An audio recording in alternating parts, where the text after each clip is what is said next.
No matter who you are, you have a pelvic floor.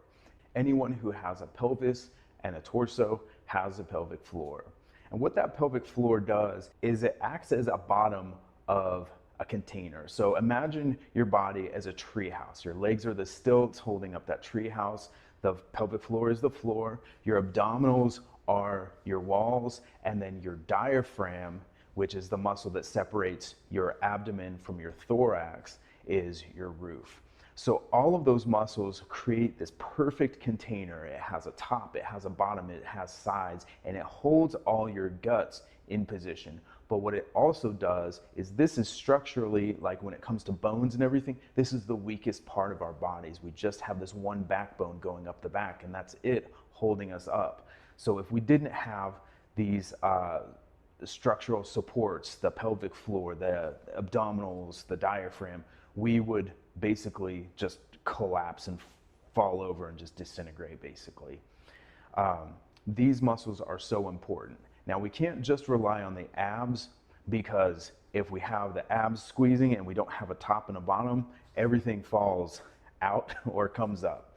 We have to have the right amount of pressure within our abs to support our backbone. So the diaphragm and the pelvic floor are often overlooked, but they are very, very important muscles to addressing back pain and just making sure that you have a healthy core. Just as a sidebar, when the muscles of the deep core, the pelvic floor, and the diaphragm are weak, it can really create a lot of problems. Lower back pain is one of those problems. Also, not being able to hold your pee is another one of those problems. So that would be like when you squat or when you jump or step down off of something, it can be really bad. But a lot of those problems can also fly under the radar for a long time. We might not notice them, and eventually one day we have all these problems, and it's not a great thing. So strengthening the pelvic floor and the diaphragm is crucial to maintaining abdominal pressure from the top and the bottom, not just the sides.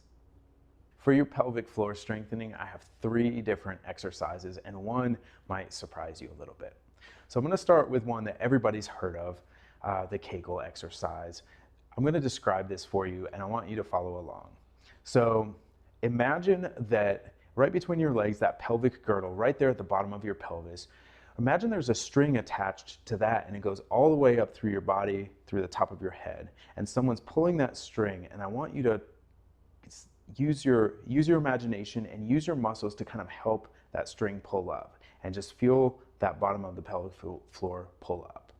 A lot of times people do that in sets of 3 to 5 or more.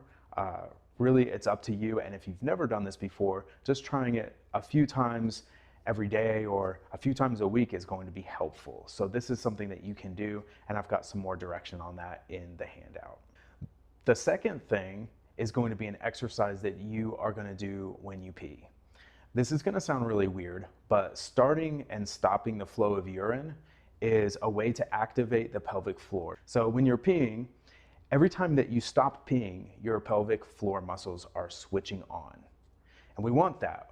So if you can start and stop peeing, preferably in a bathroom, as many times as possible during that going to the bathroom session, that is going to exercise your pelvic floor muscles and make them stronger. So think about it like reps of an exercise. The more reps that you do, the stronger that you get. The third thing is one of the most fun things.